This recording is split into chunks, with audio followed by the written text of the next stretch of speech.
I happened to speak then to one of the headhunters that I'd used regularly to bounce some ideas off him. And I said, I've thoroughly enjoyed this leadership role as a CEO, and I'm wondering what my next assignment could be in that same capacity. And he raised a very interesting question. He said, why would you want to do that? You've been doing it for 20 years. The external environment will not adapt to us and what we're trying to do. We have to adapt to the external environment, and that's outside-in thinking.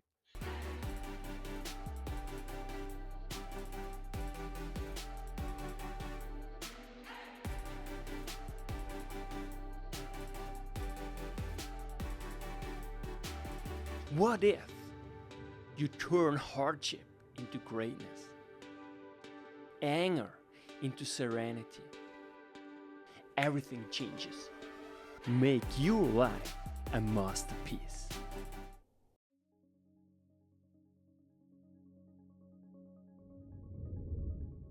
Welcome, I'm Yanik, your host, and now joining me, Willie Pietersen.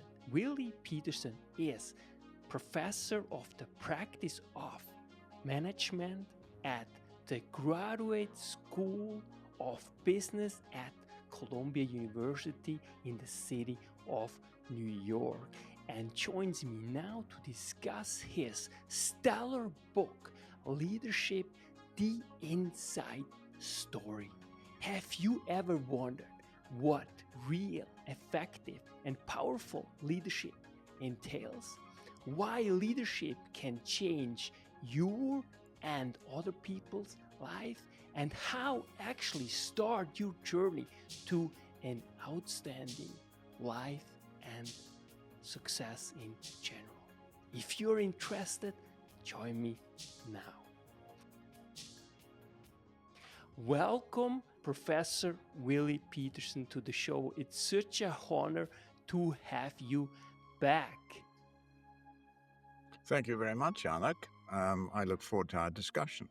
And I have to mention for everyone who is listening is that we actually do this the second time. And Professor Willie Pietersen is so kind, and actually he takes again time because unfortunately we had a problem, a technical issue, and I wasn't able to solve it, and therefore he was agreeing to come back, which I'm truly grateful for your time. Thank you so much, Willie Pietersen. So before we really start, first and foremost, how about you introduce yourself in simply one powerful sentence?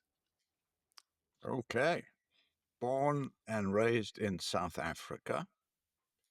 And my first activity after graduating from law school was as a legal practitioner in Cape Town.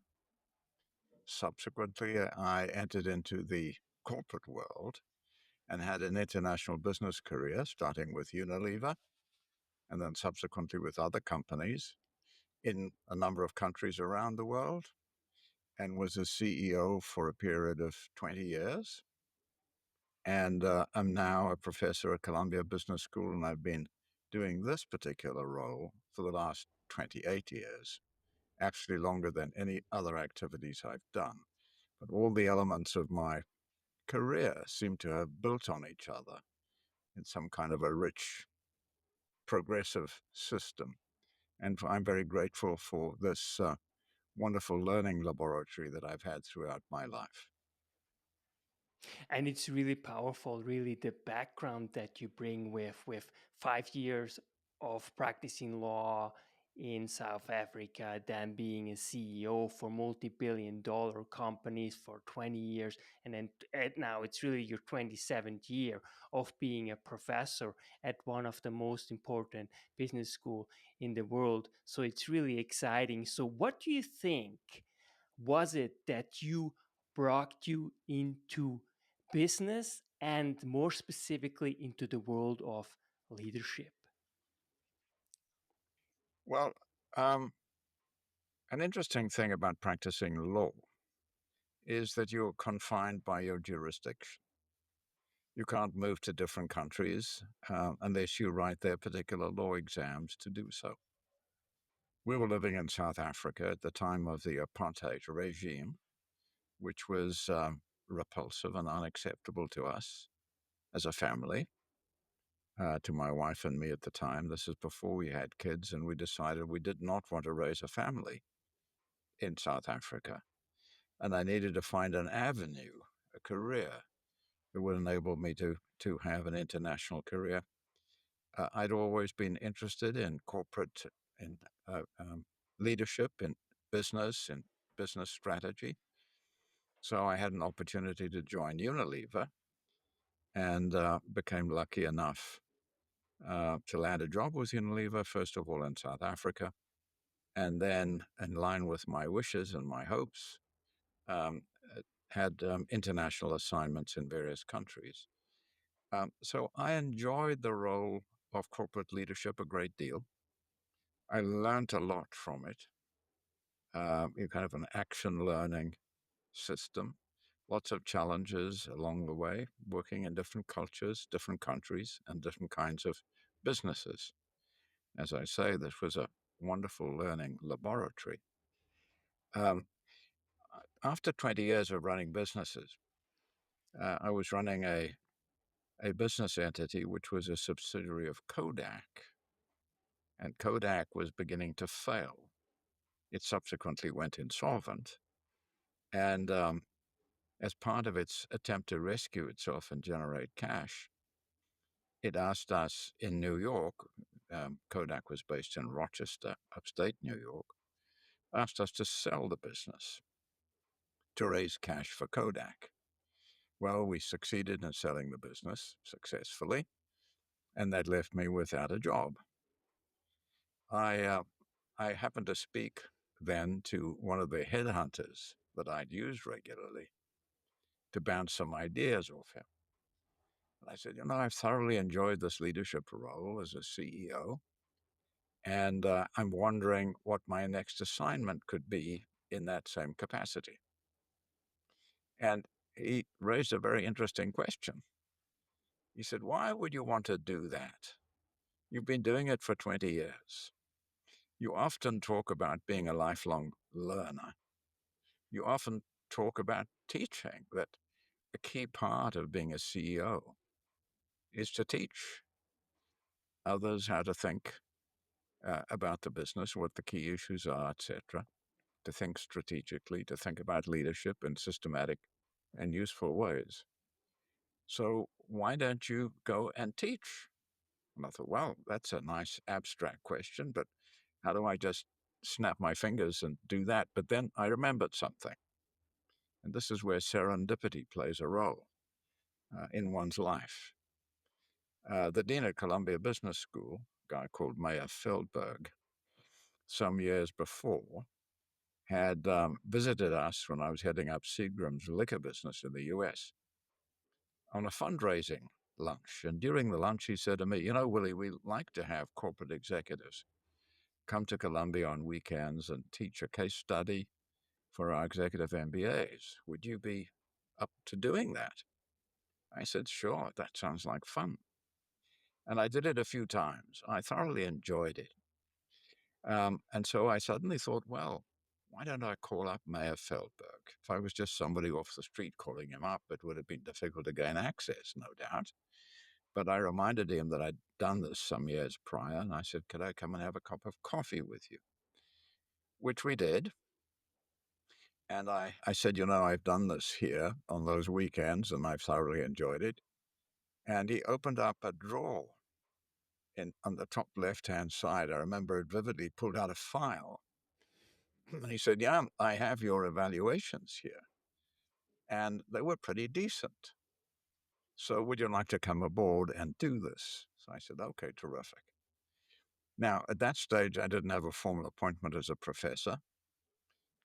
There is a designation at the school, and I think most of the business schools, most of the professional schools, including the medical schools, have this designation of professor of the practice.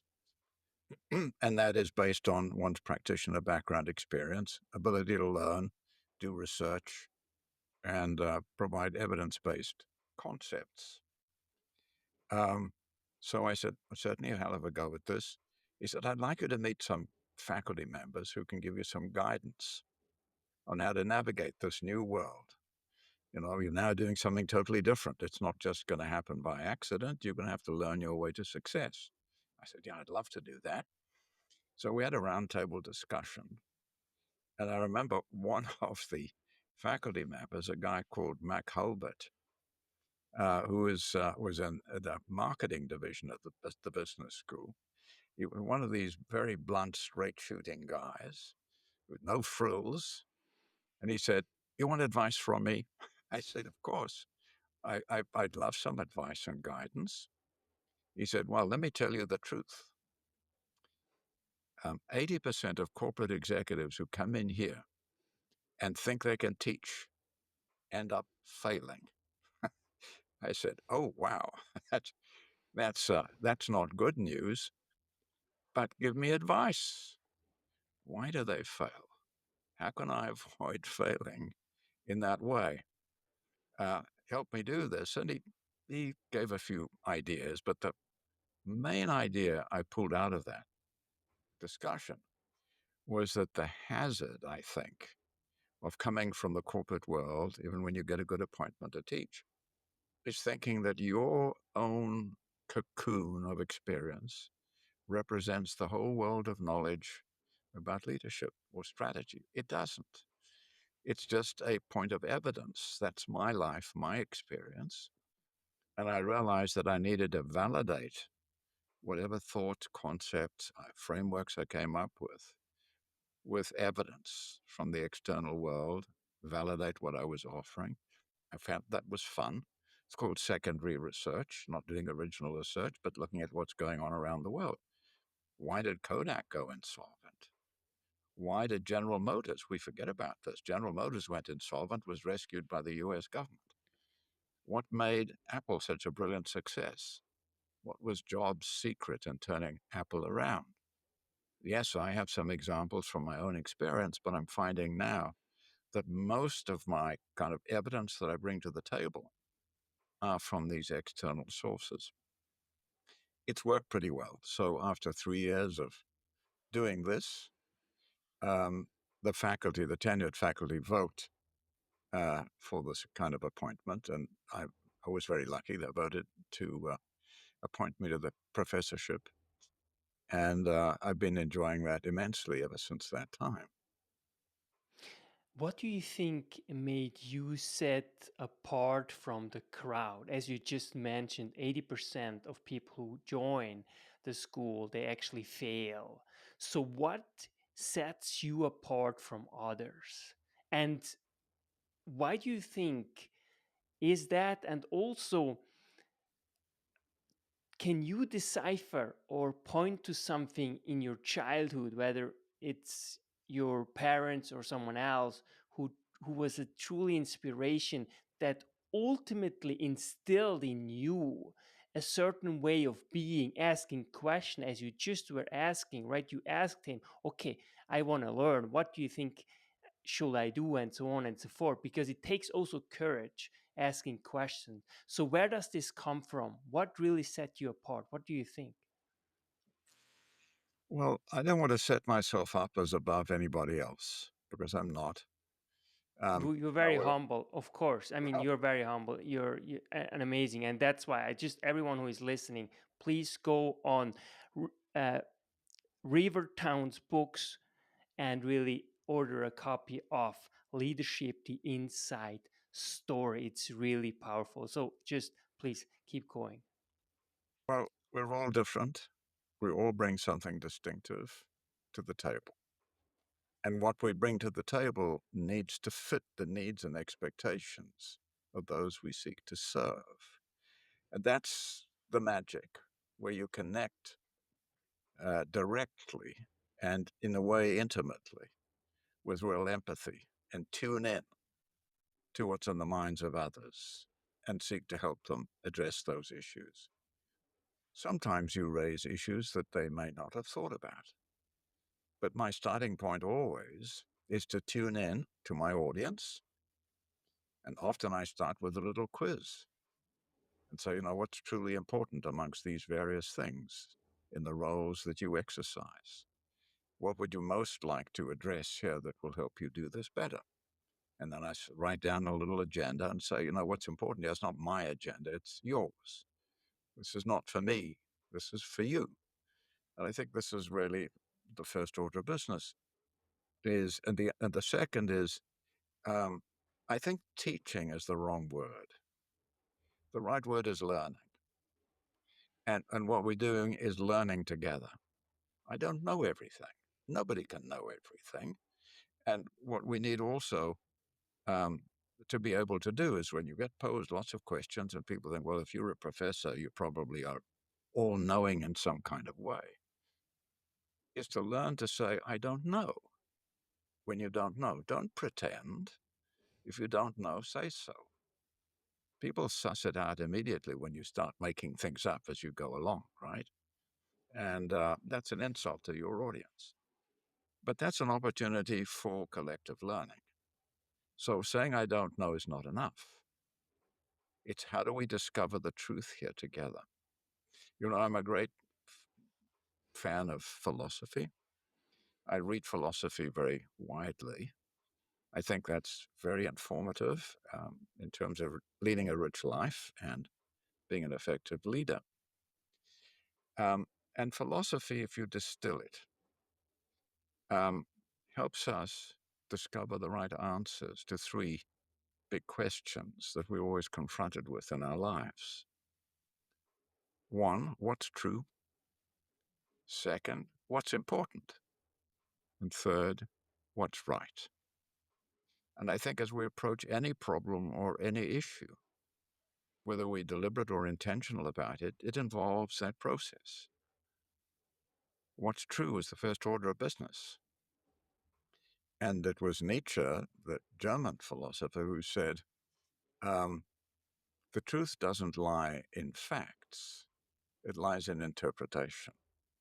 So the skill of interpreting, we've got myriads of facts, data. Data is not truth. Data is the raw material from which we discover truth. And that's an interpretive process. So what's true is a hard enough task. Lots of things are true, but what's truly important? If you're making a really big decision, you've got to separate the important from the unimportant. And then finally, what's right? The easy decisions are between right and wrong. And our teenage kids can do that. The tough decisions are between right and right. And then we go back to what's important. And that's where our values and our principles come into play. We discover what's important in life by anchoring our thinking to our critical values. And these need to be explicit. We need to live them day by day. It's what Marcus Aurelius, the Roman philosopher, called our command center. And every effective leader that I've observed has a very clear command center that represents the principles that will determine their actions and inspire others and provide authenticity and visibility and transparency. So, that's a bit the way I approach this learning process. And it's a collective endeavor. It's not a one-way street. Now, you asked about my childhood. And that's an interesting thing. We're all a product of our environment, and a factor that often determines who we are comes from our early formative years. My mother, for example, had an enormous amount of curiosity. It's what I call energetic curiosity. There's idle curiosity, which is, I wonder why. Energetic curiosity, he says, I wonder why this happens, or I wonder why that's true, and then keep pursuing the answers. That's energetic curiosity.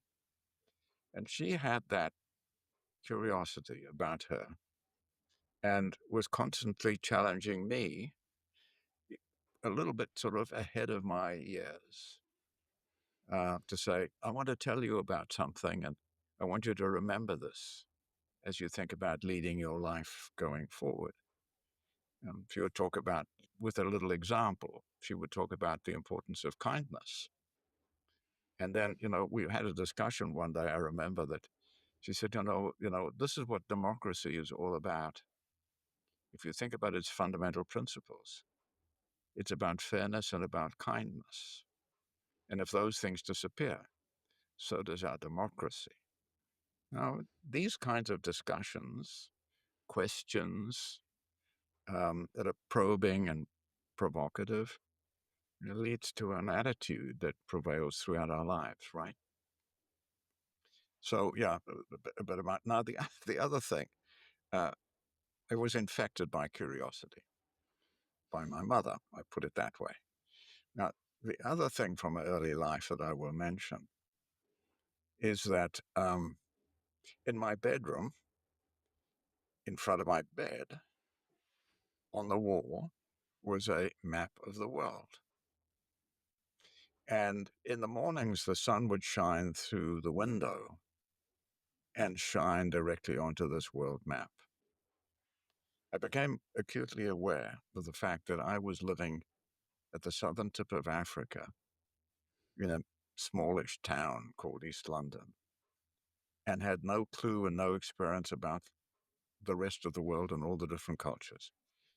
One day I put a pin into the map where I was living in this small town at the tip of Africa.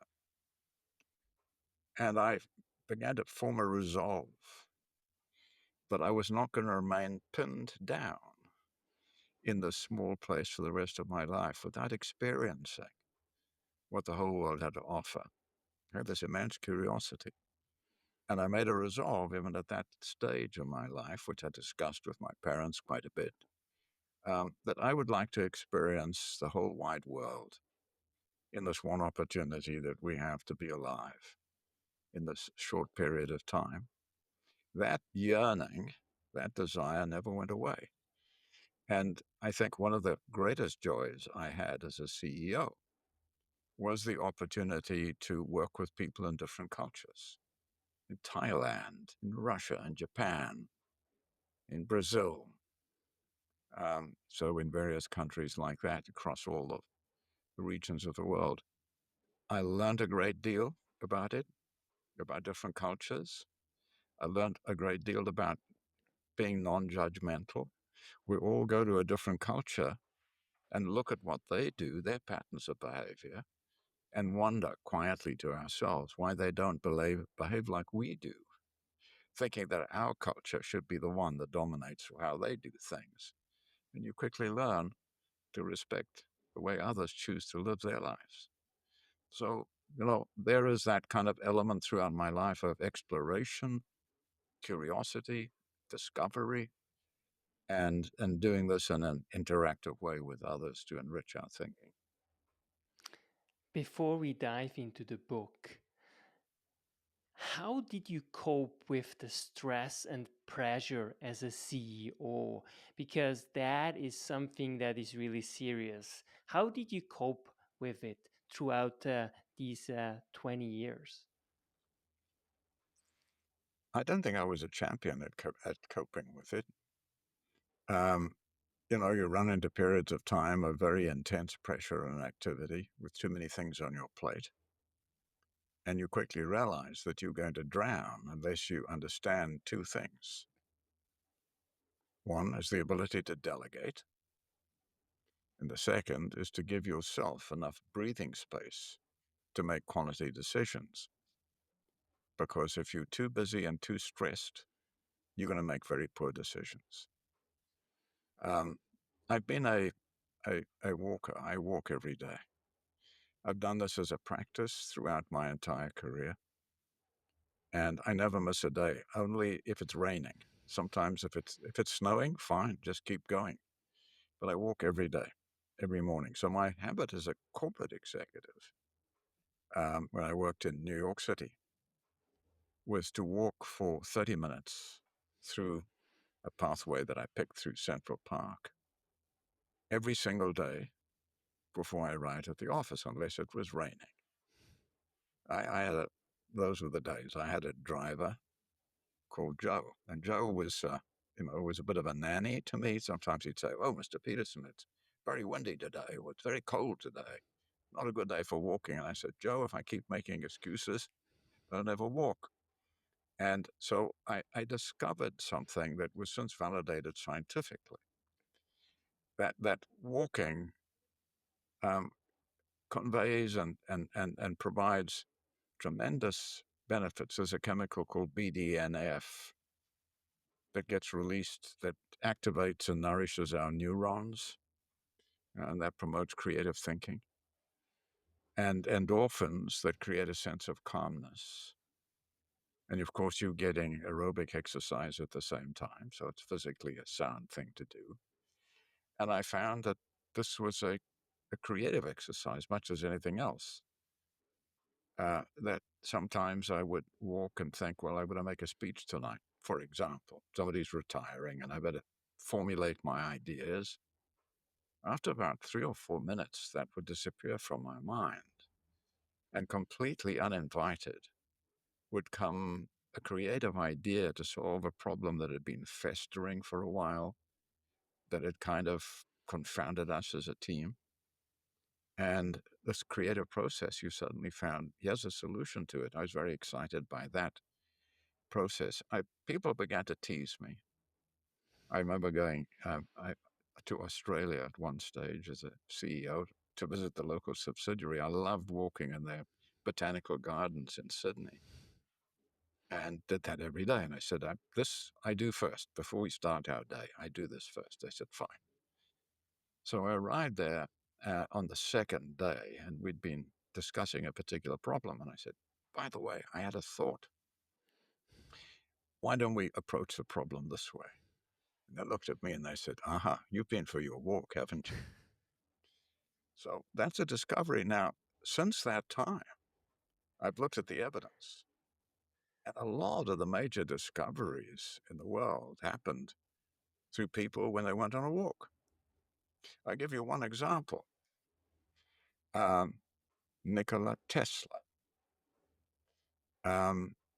Here I'm talking about the invention and application of electricity.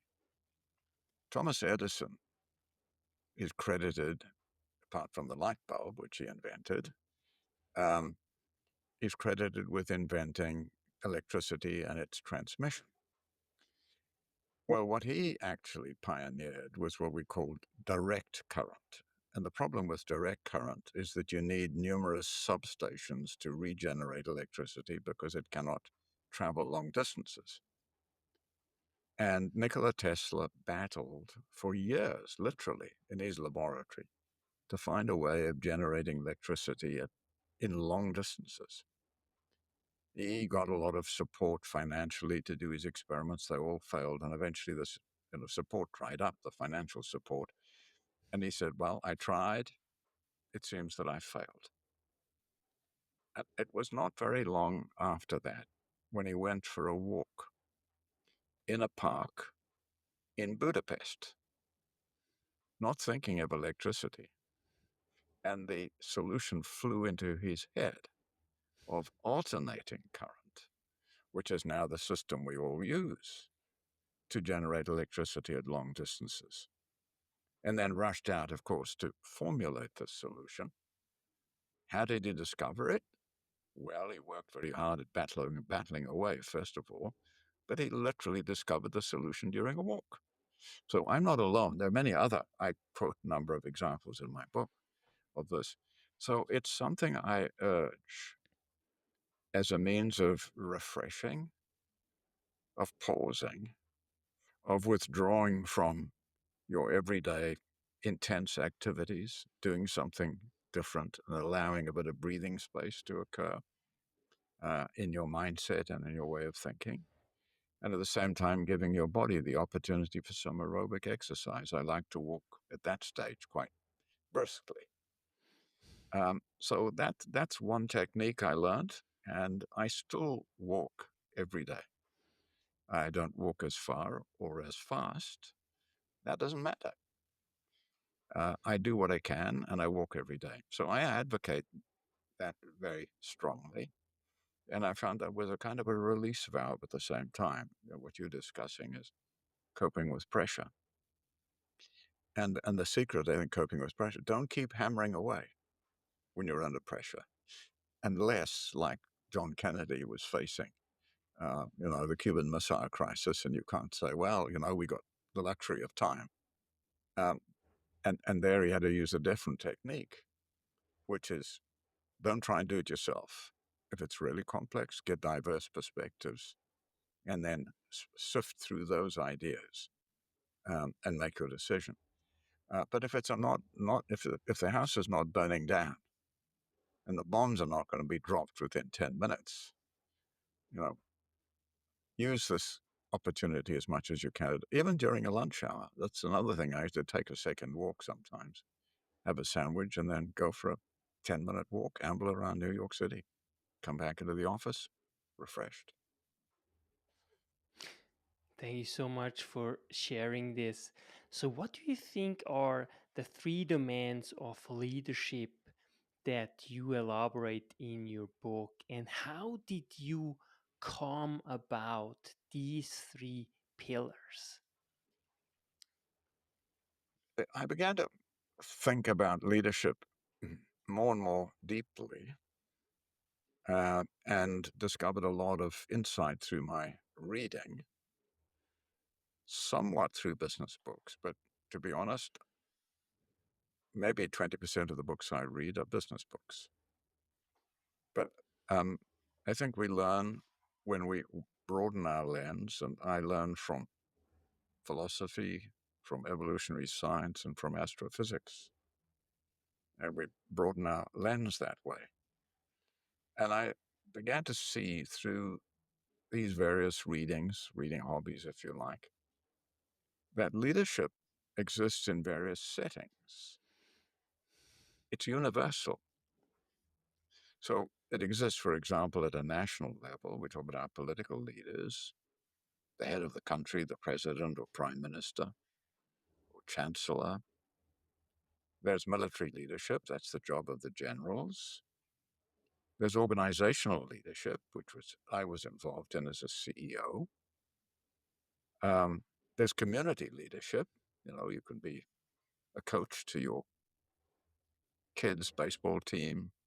You can volunteer and do various things. You're making a difference. And it exists at the family level. If you've got a spouse, if you've got kids, or if you've got grandkids like I do, or if you're taking care of an older member of the family who's faltering, that's leadership too.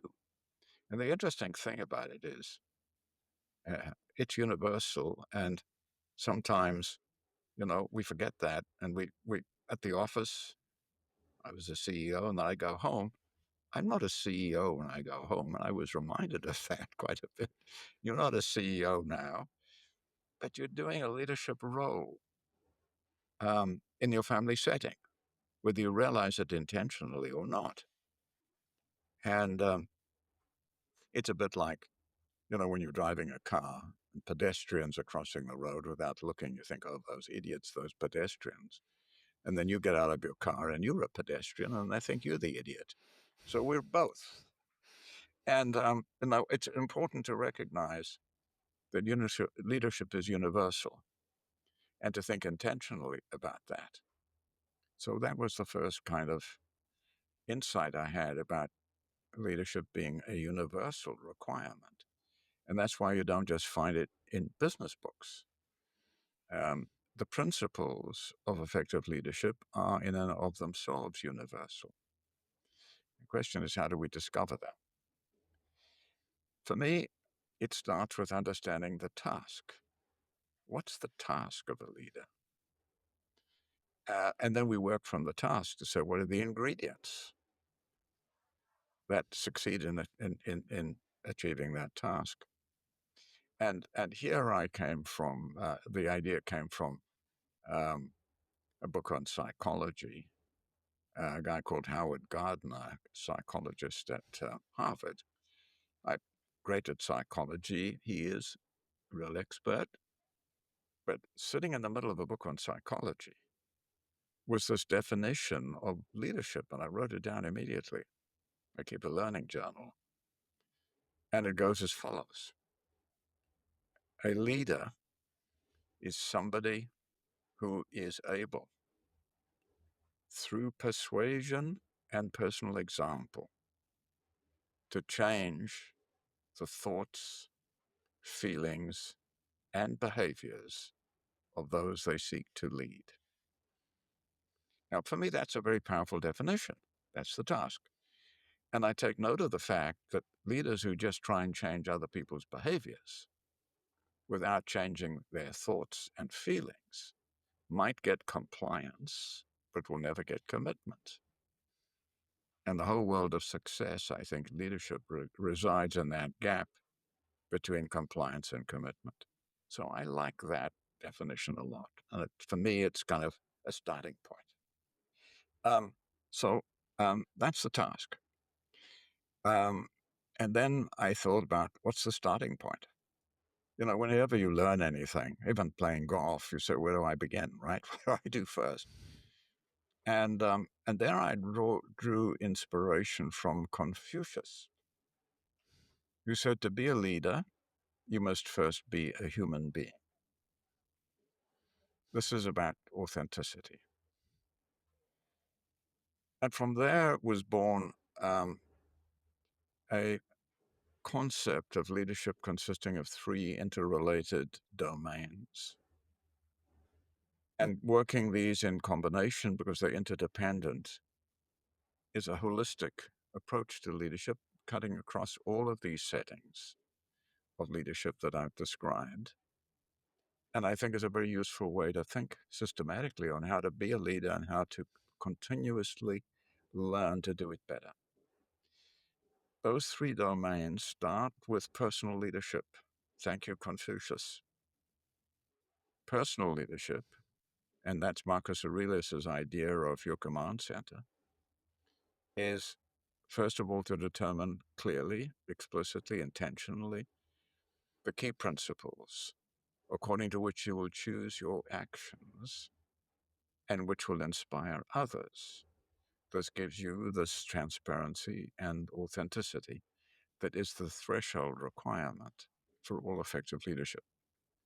Second domain of leadership is strategic leadership, the ability to set a clear direction for an organization, to create unity of action, a winning way, and a clear set of shared priorities. You can't lead without the ability to do that.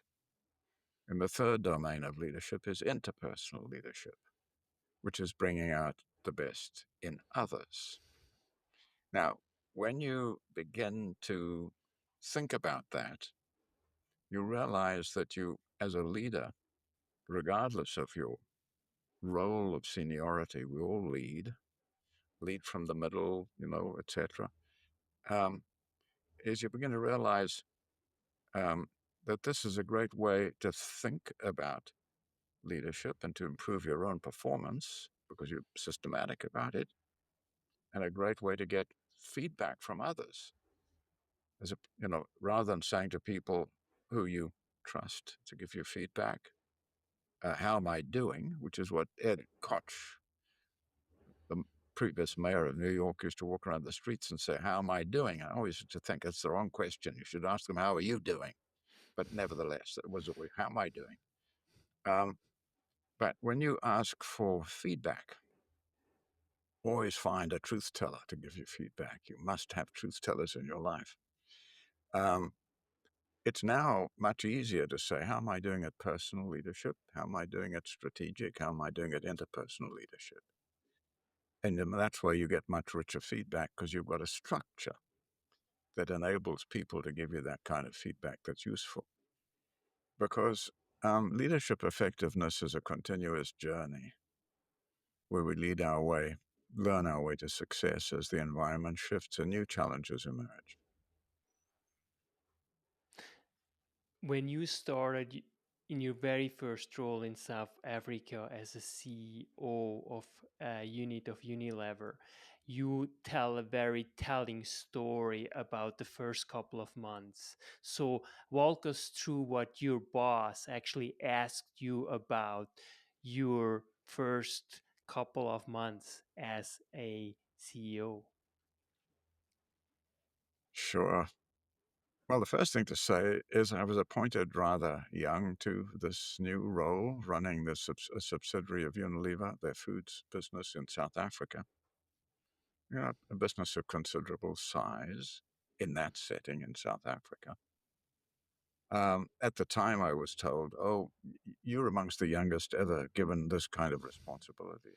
So, well, that's a bit scary because I know everybody's watching. I wonder whether he'll make it. So I had thought a lot about business as I went up through the ranks. I'd only been with Unilever 6 years by the time they appointed me to a CEO position. I had practiced law prior to that. I enjoyed practicing law, although it is a bit confining in many ways, because of its mental disciplines. Its need to be disciplined in terms of critical thinking, objectivity, the pursuit of truth, logic.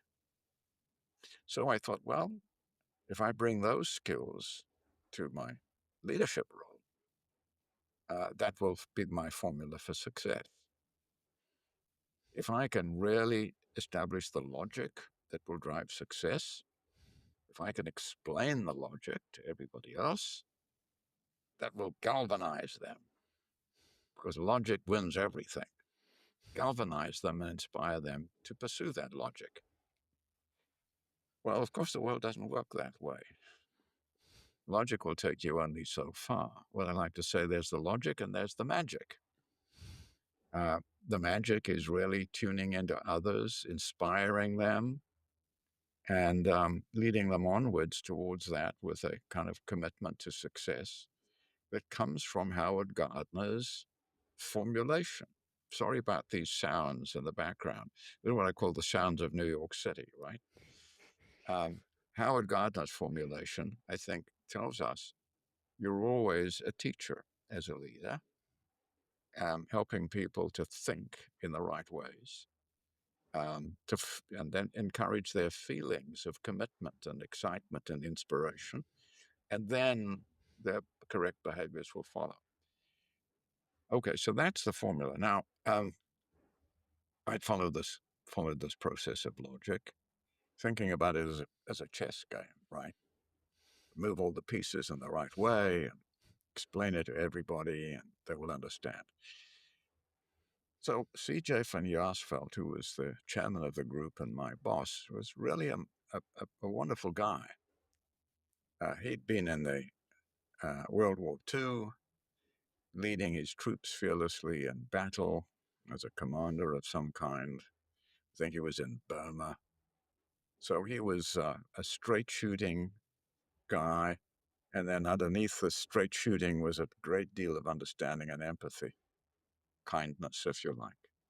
It's why I sometimes have a formula today when I teach that says hard on issues and soft on people. Now, CJ was hard on issues and soft on people. He called me up after 3 months and said, "Pietersen, come in here and let's have a chat." I went to his office and he said, "Okay, tell me what surprised you in your first 3 months in this role, your first role as a CEO." And I said, "I tell you what really has surprised me is how much time I have needed to spend on human issues of motivation, of inspiration, of communication, of caring about people's needs and their careers and nurturing their development." I said, that has absorbed more than 50% of my time. That's been a surprise. Not that it's necessary, but I thought there was an element that would follow the logic. And he literally, instead of giving me a lecture, he just smiled because I had discovered something for myself. And he simply said, Pietersen, welcome to leadership. So I think we need to welcome ourselves to leadership that way. Um, by developing ourselves, by being thoughtful of it. It's it's a really interesting challenge because I gave you those three domains of leadership. If you step back and think about those three domains, you're running two systems. You're running an operating system. That's the managerial task. And you're managing, excuse me, a social system. That's the leadership task. So as I've said, forgive me, I get allergies. As I've said at the outset, leadership is about tasks.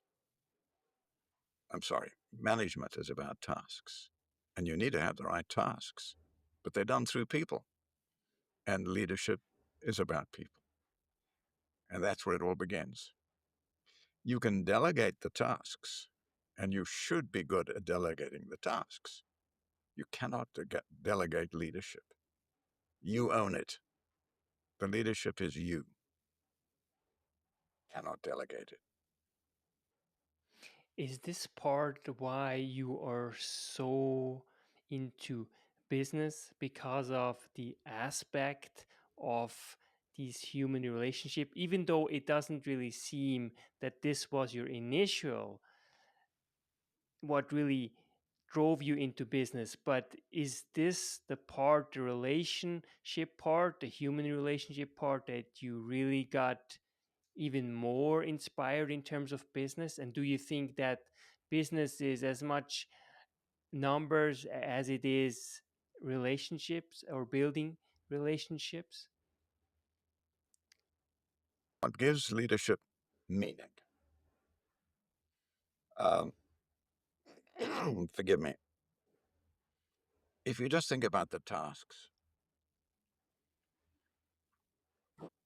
those are kind of ritualistic, sort of antiseptic. If you realize that the real contribution is making a difference to the lives of others, a positive difference. Hitler made a difference, but it was not a positive one. It's about making a positive difference to the lives of others. That's what gives meaning to our lives in the various settings that we exercise leadership in. And without that dimension, it would be a pretty arid existence. Do you think business is one of the best ways in which you can really expand your leadership in a positive way? It's one avenue. I think teaching, as I've discovered, is another avenue. Uh, I think the hardest leadership challenge is parenting. Um, now, at my stage in life, I've got young grandkids. And as a kind of a patriarchal figure, I know they're watching me. And I know they're taking cues from my example of how I deal with others, whether I'm kind and considerate, whether I become impatient very quickly, how I deal with difficult issues, try and unravel them and think about, those three questions: what's true, what's important, what's right. And we have a number of discussions. Um, they come down. I have a home in Florida, and they come down quite often for a few weeks at a time during school vacations. They're twins of 11 years old and a youngster of 7. And I developed a little game that we play at breakfast time every morning. It started when I constructed a set of behavioral ideas for the day, thought for the day: kindness, courtesy, consideration, helpfulness, whatever it is, and saying, well, each of you is going to get a turn every day to pick one of these that we will live by as a family all day long and remind each other. And they began to really enjoy this. It became a kind of my turn to pick a word, to pick the word for the day. But the magic of that, I subtly put in, these are values, not just things that don't mean anything, is how much they enjoyed it because they were involved in choosing, and how much they enjoy reminding each other. Sitting at the back of the car, for example, they'd get into a little bit of an argument, and one would say, we meant to exercise kindness today. What are you doing? Why aren't you listening to me in a nice, sympathetic way? And I would then encourage them along those lines. Now, at an everyday level, that's an enjoyable thing to do. But given the influence that it has on the lives of others, that's a leadership task. It's just a means of leading the thoughts, feelings, and behaviors of others in a positive kind of way. So I find that extremely meaningful. I find it meaningful in the teaching role as well. How often it has happened, and that's for me, very gratifying. How often it's happened that people have come to me after a 3 or 5 day program on leadership and strategy, come up to me and said, you've really made a difference to my understanding of things and to my um, ability to embark on lifelong learning and improve myself through time. So I think the most important thing we can do as a teacher is to imbue the desire for lifelong learning, because that's what it takes to succeed in life. The environment won't stop changing. We dare not stop learning, and we dare not stop helping others to learn as well.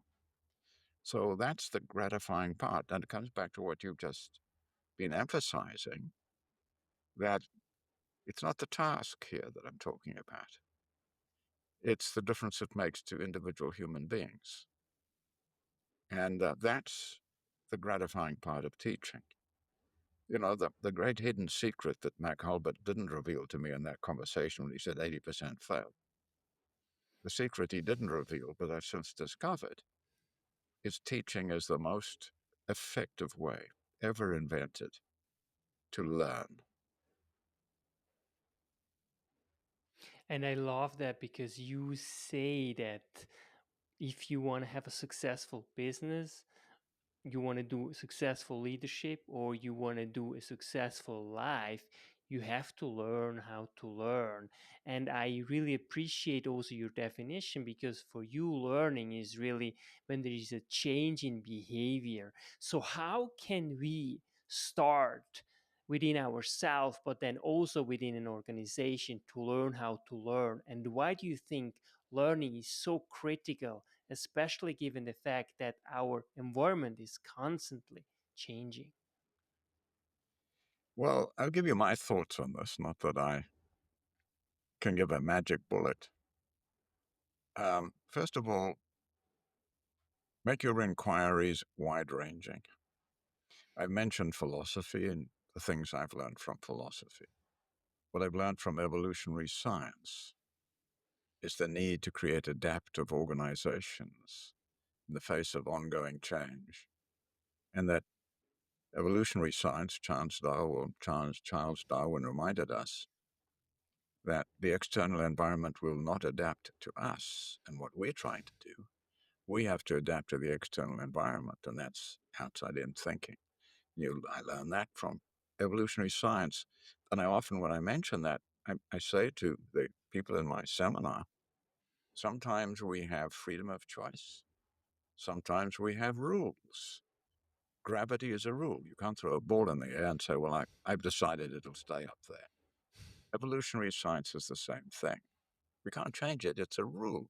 You have to live within those rules and adapt accordingly. I learned that from evolutionary science. I've learned a lot from astrophysics. More and more, there are books now that are easily understandable for lay people like me. I don't like an explanation that consists of an equation with symbols. I don't know what they mean. That the physicists learn that way. I learn from words and ideas. Great books that you can discover.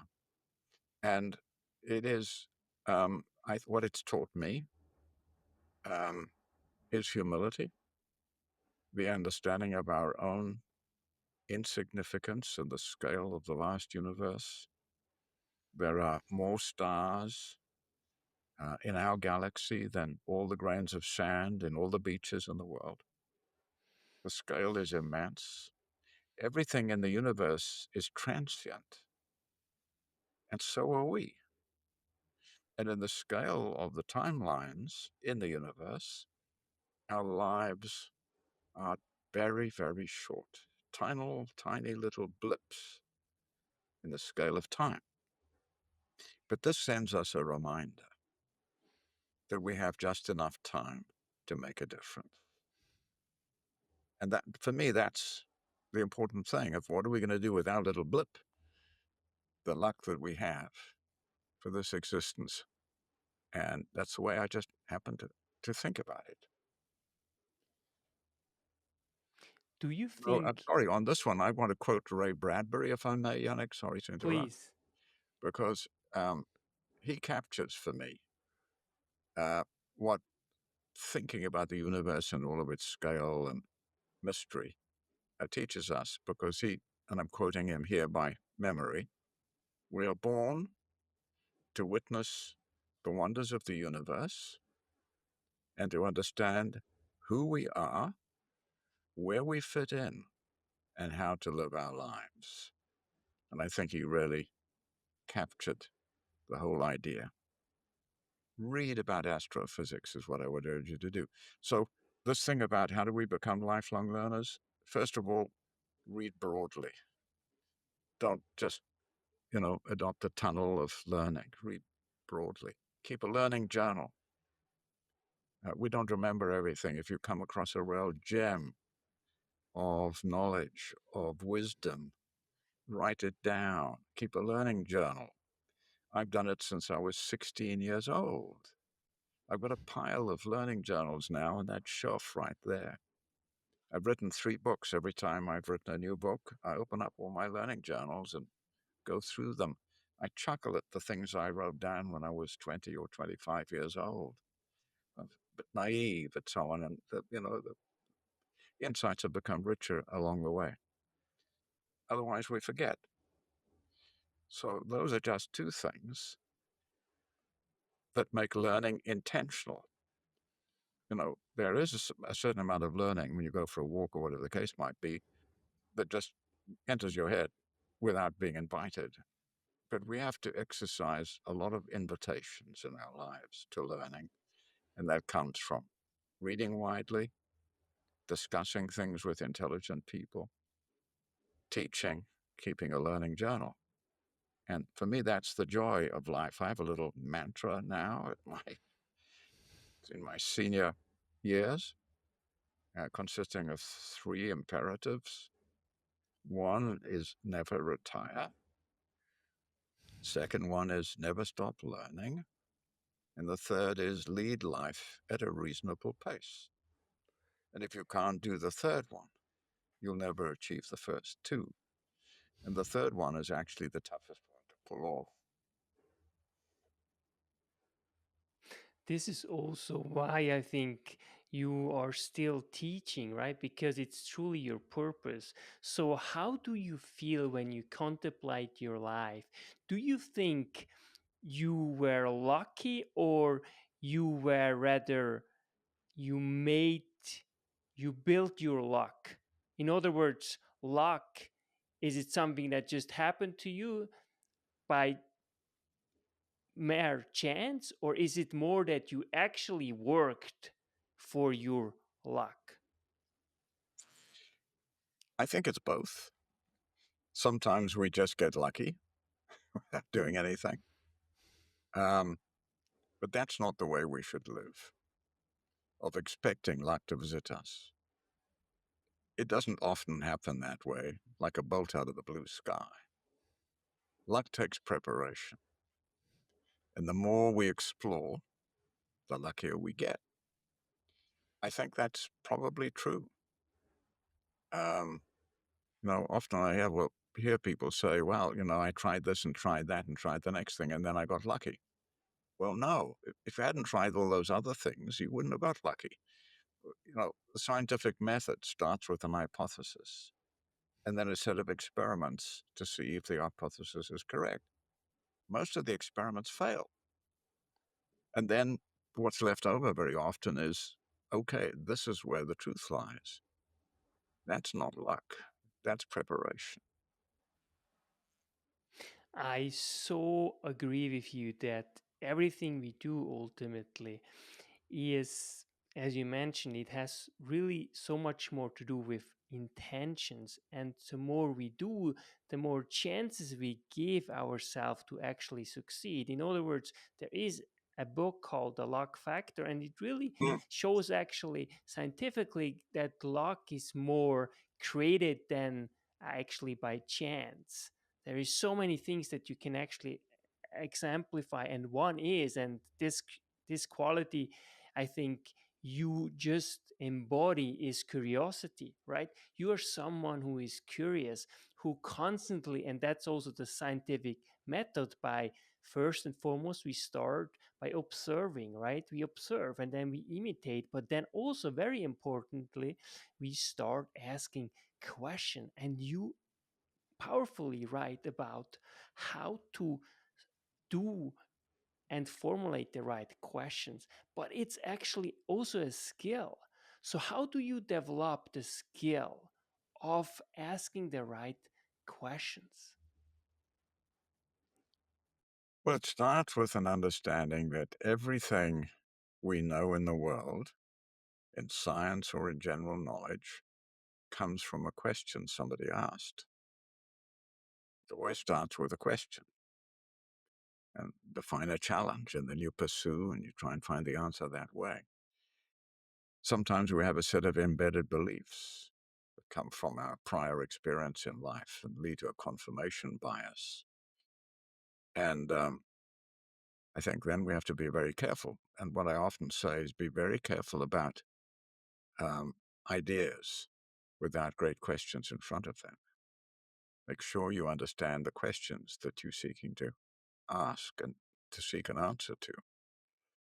Einstein came up with his theory of relativity and then his general theory. Um, special theory was E equals mc squared. He didn't come across that theory by sitting in a corner playing his violin. It came from a set of questions he posed. And then ultimately, as he pursued them over and over with mind experiments and so on, he arrived at this formulation. But it was kind of how do we get to understand these relative things of time and space? And he came up with a formula, which is huge intellectual breakthrough. I have the list of questions that Darwin started with when he wrote Origin of Species. He didn't just sit down and say, well, I'm going to start writing a book. He posed a series of very, very penetrating questions that built on each other. And when I look at that series of questions, I think, wow, if we got really good answers to those questions, it would be a great leap forward in our understanding of the world. And his book provides those answers to those questions.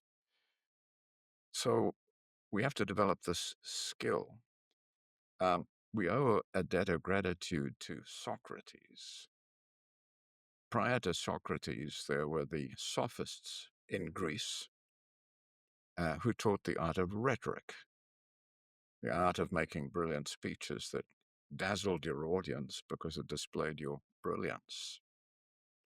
And Socrates looked at that and said, well, I don't learn anything from repeating what I already know. And my audience learns very little from what's pushed at them without their participation. His mother was a midwife, and he looked at her profession as a metaphor. He realized that she didn't give birth to babies, but she facilitated their delivery. And he said, oh, I don't give birth to ideas. I facilitate their delivery. And the means of facilitation is through questions. And, it's again like energetic curiosity. just asking a question and getting an answer without following up and digging deeper is not what, breakthroughs consist of.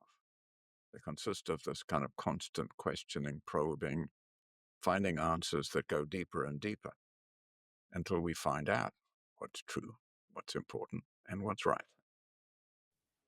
And this, as you just laid out, requires focus, right? Because first and foremost, you have to do the work that you just laid out.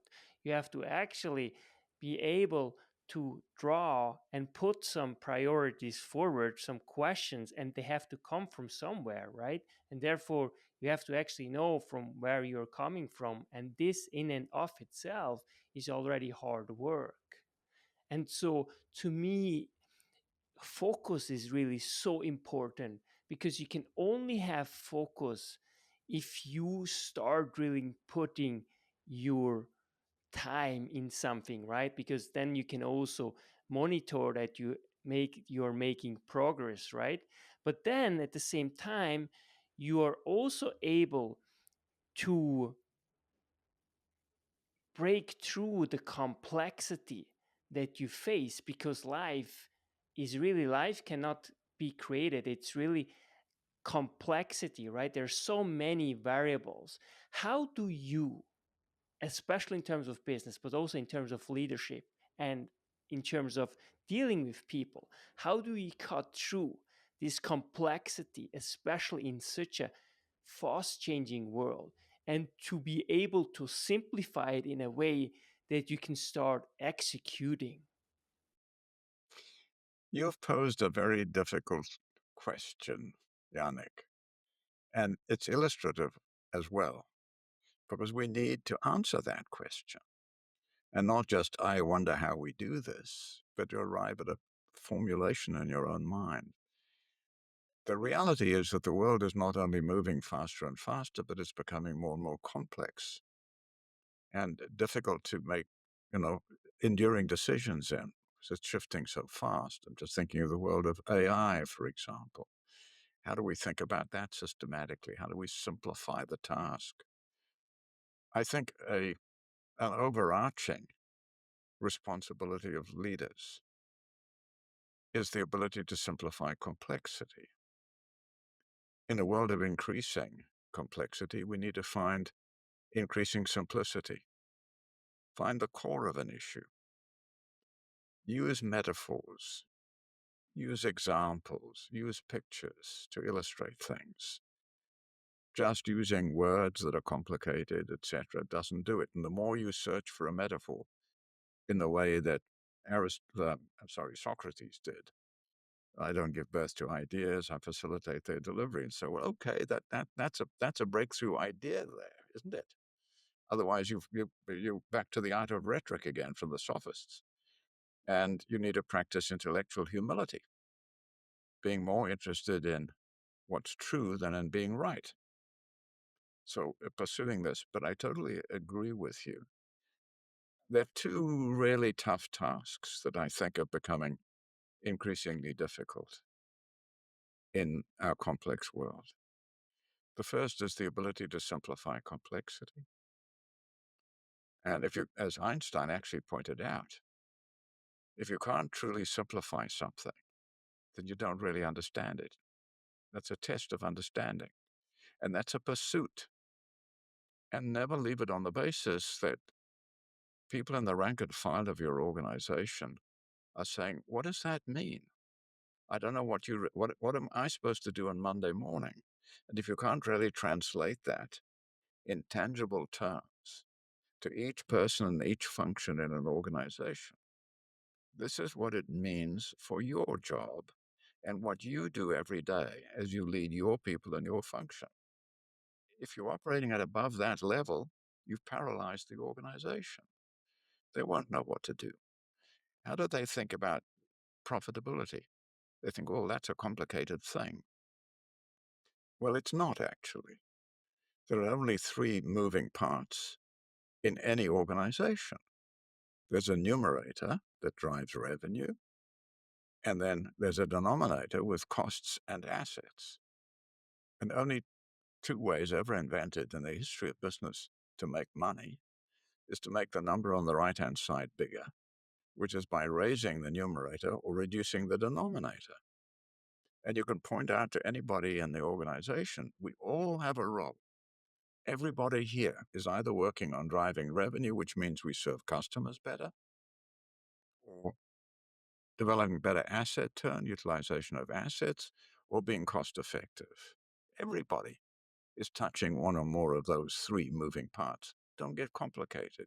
There are only three. I often draw that picture. Numerator, revenue over cost plus assets equals maximum. And you need to make the number on the right-hand side as big as possible. Now, I teach operating finance to executives today, and I use that little formula of what I call the arithmetic of business as the starting point, because all the ratios that we all want and need are derived from that little formula. Now, it took me a long time to arrive at that, sort of because I kept digging and digging and saying, how do I make this meaningful to everybody? And it started with this question for me. Whose job in an organization is it to make money? And I said to myself, well, it has to be everybody's job. Well, how can you explain it so that it becomes everybody's job? And it'll never become a job that they feel ownership of unless they feel, oh, wow, I can make a difference. It's dedication to a cause greater than yourself, and together with the opportunity to make a difference to the outcome. And I put this up and say, you can make a difference to this outcome. Now, let's discuss your job. What are you doing right now? Okay, I'm in this, I'm that. Okay, you're part of that. That's very important. And then you go to the next person, and they collectively begin to see, okay, that's our economic engine. And we're all helping to drive it forward. So I think it's that kind of process of distilling and making it understandable and actionable. And the only way it becomes actionable is when you simplify it. And learning is only complete when it changes behavior. And the simplicity is what changes behavior, not abstract statements of principle. When I watch sports, for example, the very best, they always look like it, they make it seem so easy, right? But by this, we really see the work that they actually put in. It might seem easy, but once we try it, it's just so hard. And that's why I appreciate your book so much, because it's so powerful and it's really digestible, even though there's so much. That's why I wrote so many pages, because there's so many avenues that you can actually go, and then ultimately combine them and integrate them, within yourself. That takes time. And I think that's oftentimes too, we have to give some grace to people, that time will be a good teacher. And it's an ongoing journey that never stops. It's a journey without a destination. Learning is a journey without a destination. There's a number of milestones involved in learning, but then there's always changes that occur that require you to go to the next and next milestone. What did you, where do you see the biggest challenges or mistakes that leaders do, and why businesses fail? Well, this is where I say, well, I have a point of view. I don't claim to have absolute truth on it. What I say here comes from empirical observation and a lot from my bumping into problems myself. I would, if I were to put my finger on two things, one that we've already covered, that's the need to simplify. And alongside that is the need to prioritize. And if you can't do that very well, you cannot lead, not lead your own life. You cannot lead an organization. So that's number one. The second one is the discipline of outside-in thinking. It's an unnatural way of thinking. We are not wired to think outside in. Typically, we think inside out. And we start with saying, what's our vision for success? Who cares? Outside world doesn't care what you're trying to do. They care only about what they get by way of benefits from your efforts. So you'll never persuade anybody to buy your product when you say, this is my vision, buy my product. I mean, that doesn't even add up logically, does it? So starting outside and coming inside, regardless of the issue that you're trying to solve. So when you're trying to solve a problem, don't look for the solution. Ask yourself, what process will we use to arrive at a good answer? Think process first. And I encourage you always, by way of process, to start outside. Because if your internal actions and decisions don't ultimately have an external impact, you are just treading water, and your competitors will outperform you.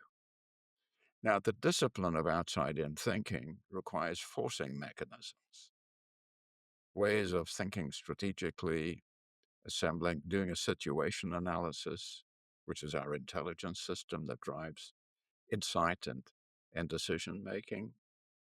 And I have a kind of a process called strategic learning. It's got 5 areas of inquiry. 4 of them are external. 1 is internal. It's a deliberate ratio. So unless you imbue an organization with a set of techniques as a way to think outside in, they don't do it automatically because we're not wired to do that. Now, I venture to say as an experiment, if you go into the canteen, the lunch canteen of any typical organization, and you want to join somebody at a table where they're busy having their lunch, and you sit down, I would bet 90 to 10 that they're talking about internal issues. Oh, my boss is worse than your boss. There's going to be a reorganization. Perhaps we're going to do a joint venture. This person and that person is not a good actor, etc.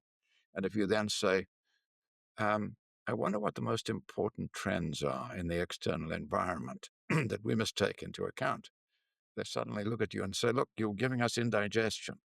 We're having a nice conversation here. It's not a thing that happens by itself. And so it's a learned discipline, and it's a very important one. It's so powerful what you're mentioning because it really comes down that even life, right, and our growth is a process, and we really have to focus on the very now in order to influence in one way or another the future. And what you're laying out really is process is the goal. It's the same way of thinking it, and it's so powerful. So thank you so much for sharing this. Really, we are almost done, but I also love that you actually say usually subtract first and then multiply, and that's really comes down to simplification, right? And it's an art, and that is why this book, really everyone who is listening, really get a copy of Leadership, the Inside Story, published by books River Books in 2024. I will put the link below. What if, really, I put everything you wrote down in your book into, and I internalize it and I live it to the very core? What will change or transform in my life and the people around me? Oh, these are very good questions, and they're illustrative, if I might say so, because you're helping me to think by asking those questions. And that's a hard one to answer, which all good questions are, because there's a kind of a distillation, you say, at the end of the road. If you just internalize all of these and they're interrelated lessons that I seek to portray, what's the difference maker? I would simply hope that if you read the book and internalize its lessons, that will create a more meaningful and richer life for you and those around you. Lastly, What makes you truly feel alive, Willie? Um, I think learning does. Um, Reading a book with a lot of epiphanies.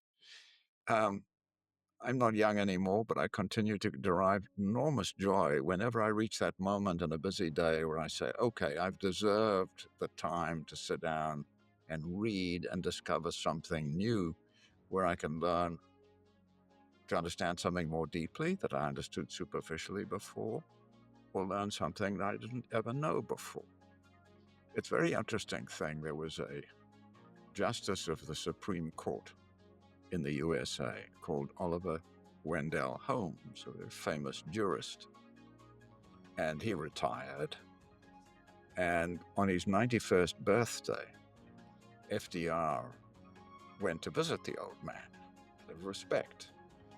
He found him sitting in an armchair reading Plato. And FDR said to him, what are you doing? And Holmes said, I'm improving my mind. Age 91, that's the way to go. Professor Willie Pietersen, thank you so much for your gift truly to myself and really to the world. And I invite everyone really to go online to purchase a copy of Leadership, the Inside Story, published by River Towns Books. Thank you so much, Willie Pietersen. Thank you, Yanik. It's been a pleasure. I've enjoyed our discussion. Willie Pietersen. That's why knowledge matters.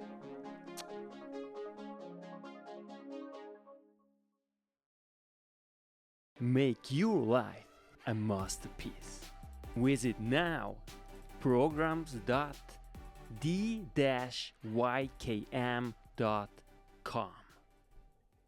Meant to make